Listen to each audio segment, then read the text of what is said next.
Morning, everyone. Welcome to Coffee with the Pastor. This morning, we're finish up on our discussion of True Thanksgiving Brings Peace. We're going to start in Isaiah 9. Well, Isaiah 9 tells us who Jesus is.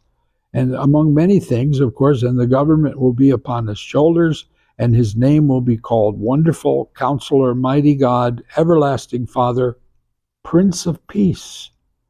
Shalom. Of the increase of his government and peace, there will be no end.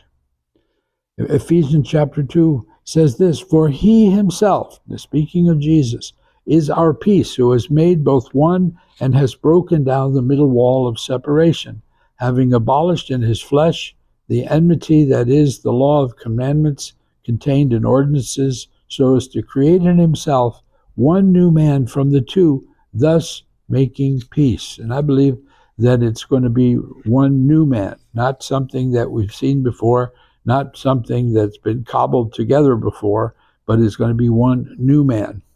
Isaiah chapter 2 says, for out of Zion shall go forth the law, and the word of the Lord from Jerusalem. And he shall judge between the nations and rebuke many people, and they shall beat their swords into plowshares, and their spears into pruning hooks. Nation shall not lift up sword against nation, neither shall they learn war any more. Wow. Now, this is the confidence that Isaiah has of what's coming.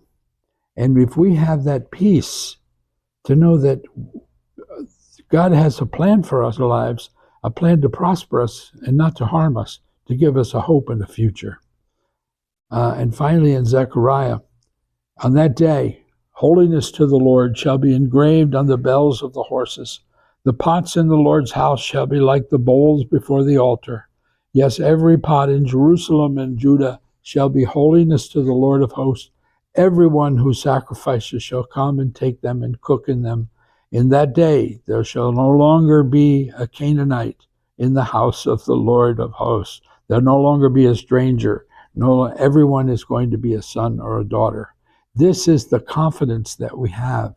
This is not to be fearful when things are in turmoil in the world. This is a time to look up, because your redemption draweth nigh. God bless you, and we'll see you again next time.